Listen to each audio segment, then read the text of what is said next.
श्रीराम समर्थ.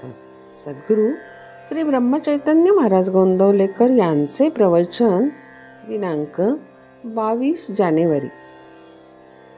भवसागर तरुण जाण्यासाठी नाम हेच साधन.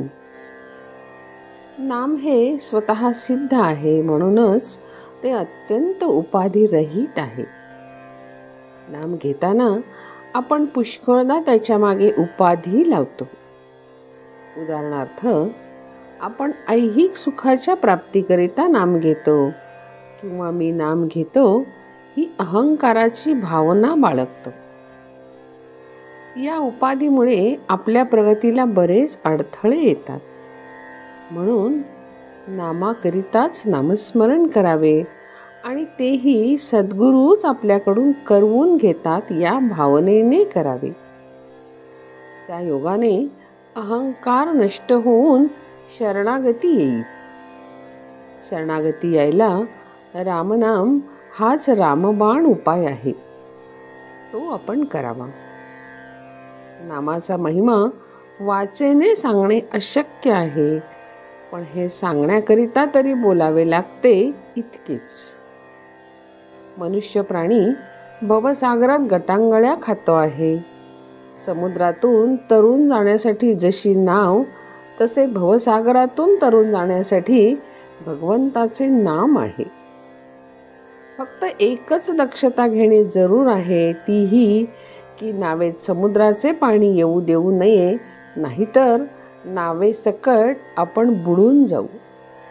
त्याप्रमाणे संसाररूपी समुद्राचे पाणी नामरूपी नावेत येऊ देऊ नये.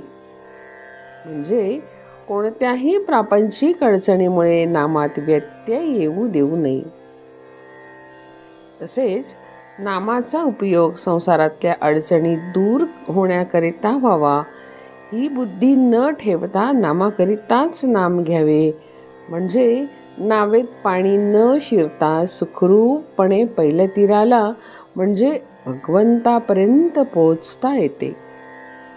कोणतीही गोष्ट अभ्यासाने साध्य होत असते. देह केव्हा जाईल याचा नेम नाही, म्हणून म्हातारपणी नामस्मरण करू असे म्हणू नये. अगदी उद्यापासून नामस्मरण करू म्हटले तर उद्याची तरी खात्री आहे का? आयुष्य क्षणभंगूर आहे ही खात्री प्रत्येकाला आहे, म्हणून तर प्रत्येक जण आयुष्याचा विमा उतरवतो. लग्नाला आलेल्या पाहुण्याला लग्न कसे पार पडेल ही काळजी नसते, पण घरातल्या माणसाला फार काळजी वाटते. आपल्या प्रपंचात आपण पाहुण्यासारखे वागूया. देहादिक सर्व रामाला अर्पण करून निश्चिंत होऊया. सोन्या मोत्याचे दागिने घालणारी श्रीमंताची बाई असू द्या, बेताचे लहान दागिने घालणारी मध्यम स्थितीतली बाई असू द्या, किंवा चांदीची जोडवी आणि नुसते मंगळसूत्र घालणारी अगदी गरिबाची बाई असू द्या, त्या सर्वांना कुंकू ज्याप्रमाणे सारखेच असते, त्याप्रमाणे कसलाही भेद न ठेवता नाम हे सर्वांना सारखेच साधन आहे. सूर्य हा फक्त प्रकाश देतो, पण त्यामुळे अंधार आपोआप नाहीसा होतो. तसेच नाम हे भगवंताचे प्रेम वाढविते, मग आपले दोष आपोआपच नाहीसे होतात. भगवंताचे अस्तित्व आपल्याला जास्त पटत चालले किंवा भगवंताच्या कर्तृत्वाची साक्ष जास्त जास्त अनुभवास येऊ लागली की परमार्थामध्ये आपली प्रगती झाली असे समजावे. जगण्याकरता श्वास घेणे जसे मनुष्यास जरुरीचे आहे, तसेच भगवंताच्या भेटीसाठी प्रत्येक श्वासाबरोबर नाम घेणे अगत्याचे आहे. जानकी जीवन स्मरण जय जय राम.